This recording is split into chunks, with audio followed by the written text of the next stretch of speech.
আসসালামু আলাইকুম। সেদিন ১১ আগস্ট বের হয়েছিলাম তানারতার উদ্দেশ্যে। পায়ে হেঁটে রিংল্যান্ড বাজারে গিয়ে পৌঁছালাম। বড় ভাই ট্যাক্সি ডেকে আনলেন।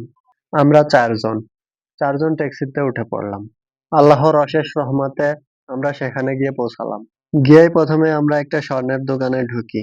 ঢুকে চারদিক ঘুরে ঘুরে দেখলাম এবং আমাদের এখানকার কাজ শেষ করলাম। এখানকার কাজ শেষ করে আমরা এখান থেকে বেরিয়ে গেলাম। এখান থেকে বেরিয়ে আমরা হাঁটতে হাঁটতে চলে গেলাম একটি শপিং মলের ভেতর। সেখানে ঢুকেই দেখতে পেলাম সুন্দর সুন্দর জুতা সুন্দরভাবে সাজিয়ে রেখেছে। আমরা আস্তে আস্তে সামনে আগালাম। চারদিকের সৌন্দর্য উপভোগ করলাম। সুন্দর সুন্দর জিনিসগুলো কি সুন্দরভাবে সাজিয়ে রেখেছে।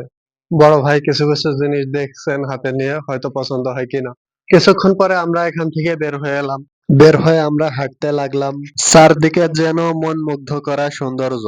আমরা হাঁটতে হাঁটতে সামনে আগাতে লাগলাম। চারদিকে সবুজ গাছপালা, পাহাড় হৃদয়কে আনন্দিত করে তোলে।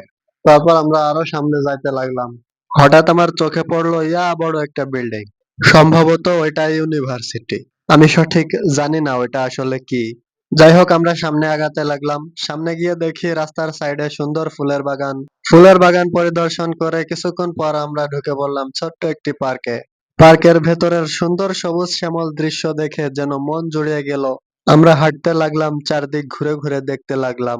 এদিকে দুইজন আবার দোলনা নিয়ে ব্যস্ত হয়ে আছেন। আমরা সামনে আগাতে লাগলাম, আরো সামনে গিয়ে দেখি সুন্দর একটি ঘর।